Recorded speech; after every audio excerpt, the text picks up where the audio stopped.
कर्म सिद्धांत कहता है कि जो हमने बोया है वो हमें काटना पड़ेगा। हाँ। जैसे कर्म हमने किए वो हमें मिलेगा। इस कर्म से तीर्थंकर भगवान भी नहीं बच पाए। हाँ। तो महर्षि प्रश्न ये है कि फिर भगवान की भक्ति करने से हमारे कर्म कैसे कटेंगे जब उन्हें स्वयं भोगना पड़ेगा। कर्म सिद्धांत कहता है जो हमने कर्म किए हैं, जैसा हमने किया है वैसा ही फल हमें भोगना पड़ेगा। तीर्थंकर भी नहीं बच पाए। बहुत अच्छा। कर्म दो प्रकार के होते हैं। कुछ कर्म ऐसे होते हैं जिसमें हम चेंजेस बिल्कुल नहीं कर सकते। जैसा बांधा है एज इट इज उसको हमें भुगतना ही होगा। और कुछ इस प्रकार के कर्म होते हैं जो हमारे वर्तमान के पुरुषार्थ पर आधारित होते हैं। उन्हें हम सर्टेन एक्सटेंट तक बदल सकते हैं। कर्म का जो फल मिलता है उसके लिए 4 फैक्टर्स होते हैं: द्रव्य, क्षेत्र, काल, भाव। मात्र एक ही फैक्टर से कभी कर्म का फल नहीं मिलता। अब आपका शरीर है, वो आपकी बॉडी है, वो आपका द्रव्य है। अब आप मंदिर में हो, या आपका पर्टिकुलर एरिया क्षेत्र हो गया, मॉर्निंग का टाइम है, काल हो गया, अरे भाव। अब कर्म आपके अभी भी क्रोध कर्म का उदय है, लेकिन चूंकि आप ऐसे क्षेत्र में बैठे हो जहाँ प्रभु का जनालय है, मंदिर है, अब आपको क्रोध वैसा नहीं आएगा। आप काल जिस टाइम पर बैठे हो इस टाइम पे प्राय नहीं आता है। अब आपकी बॉडी है एकदम फिट है, खा पी करके बैठे हो उतना ही, और भूख लगी है अथवा वेदना हो रही है, बीमारी है, सहन नहीं हो रहा है, तो उसका इफेक्ट। चौथा होता है भाव। तो मात्र भाव से ही नहीं अथवा पूर्व के उदय से ही नहीं होता है। यदि हम क्षेत्र को प्रॉपरली थोड़ा मैनेज कर लें, टाइम को प्रॉपरली हम मैनेज कर लें, अपनी बॉडी को मैनेज कर लें, तो कर्म के उदय जो आ रहे हैं उसका फल उतनी क्वांटिटी, उतनी इंटेंसिटी वाला नहीं होगा, कम में भी उसे हम निकाल सकते हैं। अब आपने प्रश्न किया कि मंत्र के माध्यम से कर्म कहाँ बदल रहे हैं, यही है ना? भगवान की भक्ति से। हाँ, भगवान की भक्ति से, सॉरी, भगवान की भक्ति से। जब पार्श्वनाथ भगवान तपस्या कर रहे थे तो वो भी भगवान का नाम ले रहे थे, द्रव्य भी अच्छा था उनका। कौन पार्श्वनाथ भगवान की? पार्श्वनाथ भगवान स्वयं। हाँ। जब तपस्या कर रहे थे और उनका शरीर वज्र विषम नाराज सहनन और इतना अच्छा द्रव्य रहा होगा, क्षेत्र अच्छा रहा होगा, काल अच्छा रहा होगा, हाँ। फिर भी वो स्वयं भगवान का स्मरण कर रहे हैं, उनके स्वयं के कर्म नहीं कटे, तो उनकी भक्ति से हमारे कैसे कटेंगे? जो निकाचित टाइप का कर्म होता है वो भोगे बिना कटता ही नहीं। चाहे तीर्थंकर हो चाहे कोई भी हो, उसको कोई नहीं बदल सकता, वो तो भुगतना ही पड़ेगा। अब भक्ति करने से क्या हो रहा है?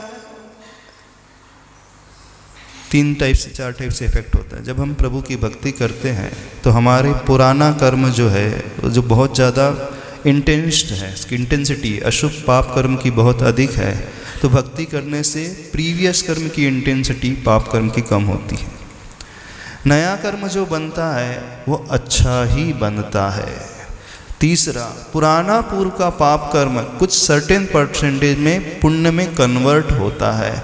चौथा, उस समय हमारे भाव अच्छे होते हैं। यदि कर्म सिद्धांत के हिसाब से बात किया जाए तो व्यक्ति हमेशा कर्म बांधते रहता है, और जिस समय कर्म बांधता है उस समय उसमें कुछ ना कुछ कन्वर्सन, संक्रमण चलते ही रहता है।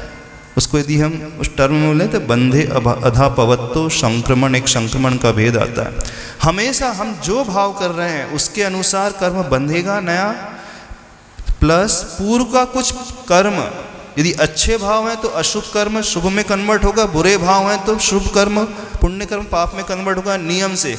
तीसरा जो होता है उसकी इंटेंसिटी कम होगी अथवा बढ़ेगी। विशुद्धि के माध्यम से पुण्य कर्म की इंटेंसिटी बढ़ती है, और जब बहुत ज़्यादा कसाय आदि से भरा तो इंटेंसिटी इसकी कम होती है। तो भक्ति करने से इतना लाभ होता है कि उस समय हमारे परिणाम बड़े अच्छे होते हैं। अच्छे होते हैं ना? नहीं होते? अच्छा। हाँ, यदि अच्छे से कर रहा है तो नियम से उस समय वो अच्छे कर्म बन रहे हैं। दूसरा, उसके पुराने कुछ कन्वर्ट होंगे नियम से, ये कर्म सिद्धांत है, और पुराने अशुभ पाप कर्म की इंटेंसिटी कम होगी, उसका वर्तमान अच्छा रहेगा। तो यह जो नया कर्म हमने बांधा उसके माध्यम से हमें मिल रहा है। यहाँ भी कर्म सिद्धांत ही तो रोल अदा कर रहा है, भक्ति कहाँ रोल अदा कर रही है? मेन देखा जाए तो भक्ति इनडायरेक्ट है, पर महाराज जी भक्ति अभी कर रहे हैं तो उसका परिणाम बाद में मिलेगा। नहीं, नॉट नेसेसरी। अंतर्मुहूर्त में तुरंत मिल सकता है, अंतर मुहूर्त ना महाराज जी, पर जिस समय हमारा विद इन मिनट्स भी मिल सकता है। चलो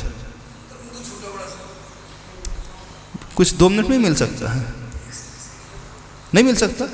मान लीजिए आपका ऑपरेशन चल रहा है, डॉक्टर है डिसेक्शन कर रहा है, चीरा फाड़ी कर रहा है आपके घाव में, और आपने अपने मन को डाइवर्ट कर दिया कहीं और। वेदना तो उतनी ही हो रही है, लेकिन मन आपका प्रभु स्मरण में लग गया है, तो आपको उतनी पीड़ा नहीं होगी, तुरंत मिल जाएगा। अब आप कहोगे कि ऐसा तो हम दूसरे प्रकार से भी कर सकते हैं, हम टीवी देखते हुए भी लगा सकते हैं, अपने मन को डाइवर्ट कर सकते हैं, आप तुरंत बोलोगे ना। तो भक्ति हमारे उपयोग को उस ओर ले जाने का काम करती है। हो सकता है, नहीं हो सकता आपके साथ? हो सकता। पर महाराज जी जब कर्म बांधा था तो उतनी तीव्रता से बांधा था कि उदय में जब आएगा तो इतनी तीव्रता से आएगा, और उस समय केवल मन ही तो डाइवर्ट हुआ, भक्ति से क्या हुआ? उस समय केवल मन ही तो डाइवर्ट हुआ। आपने का कर्म बांधा था, नहीं आप इस पे विश्वास तो करते हो कर्म बनता है? नहीं बनता है, इस पे विश्वास करते हो? जब उस समय बांधा था आपको ये विश्वास है, तो जब हम भक्ति करें तो ये भी विश्वास होगा इस समय अच्छा कर्म बनेगा। यदि किसी को इस पर ही विश्वास नहीं है, कर्म होता है कर्म बनता है, तो उसके लिए तो हम अलग तरीके से रखेंगे। नहीं, आप इस पर तो बिलीव करते हैं ना कर्म बनता था। जब पूर्व में हमने बांधा था तो अभी भी हम बांध रहे हैं, ये भी फैक्ट है। जब अभी हम बांध रहे हैं तो अच्छे परिणाम है, विशुद्ध परिणाम है, तो उस समय कौन से कर्म बनेंगे आप बताओ? अच्छे कर्म, अच्छे बनेंगे। तो आपको कर्म सिद्धांत पर भी विश्वास है, संक्रमण पर भी विश्वास है, पुराने बुरे कर्म अच्छे में बदलते हैं कुछ परसेंटेज में, पूरे नहीं। तीसरा कार्य था उसकी इंटेंसिटी भी बढ़ेगी।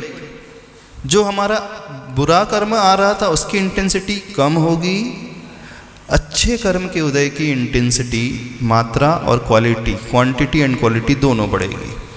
जब वो बढ़ रही है तो फल तो हमें कर्म के माध्यम से ही मिल रहा है। डायरेक्ट यदि फल मिल रहा है तो कर्म के उदय से ही मिलता है। प्रभु की भक्ति, मंत्र का स्मरण, ध्यान आदि वो इनडायरेक्ट रोल अदा कर रहे हैं और कुछ नहीं। अल्टीमेटली फल तो उसी से मिल रहा है, कर्म से मिल रहा है। परेशानी क्या आ रही है? परेशानी ये आ रही महाराज जी कि पार्श्वनाथ भगवान को के कर्म क्यों नहीं कटे? उनके स्वयं के नहीं कटे। 2 प्रकार के कर्म है ना। कुछ कर्म हैं जो लाइलाज बीमारी, उसके लिए हम कितनी भी दवाई कर ले हो ही नहीं सकता, उसको तो भुगत करके ही झेलना पड़ता है। कुछ कर्म ऐसे होते हैं उन्हें भुगतना ही पड़ेगा, चाहे तीर्थंकर हो, पार्श्वनाथ हो, महावीर हो, उसे वे भी नहीं बदल सकते। और महाराज जी ये क्यों नहीं बदल सकते?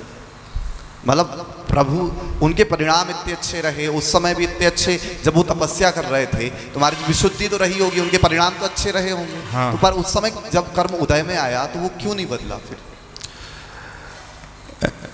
गर्मी से मेटल पिघलती है, लेकिन हर मेटल का जो मेल्टिंग पॉइंट होता है ना, डिफरेंट होता है।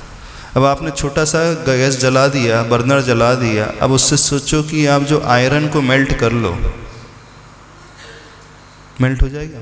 महर्षि उस समय तो परिणाम जब तपस्या में लीन है तो परिणाम तो बहुत बाहर से तो हमें दिख रहे हैं, पर उस कैटेगरी के नहीं है कि आयरन को मेल्ट कर दे। वो सिल्वर अलग टेम्परेचर में मेल्ट होगी, गोल्ड अलग टेम्परेचर में मेल्ट होगा, आयरन अलग टेम्परेचर में मेल्ट होगा, सिलिकॉन अलग टेम्परेचर में मेल्ट होगा। सबका मेल्टिंग पॉइंट जो पिघलती है वो धातु अलग अलग होता है। तो कुछ कर्म ऐसे हैं, कुछ धातु ऐसी हैं, हमें दिख रहा है कि तपस्या हो रही है, अग्नि जल रही है, पर वो इतनी क्वांटिटी, उतनी पोटेंसी वाली नहीं है कि 2000 डिग्री सेंटीग्रेड वाला वो ताप पैदा कर सके।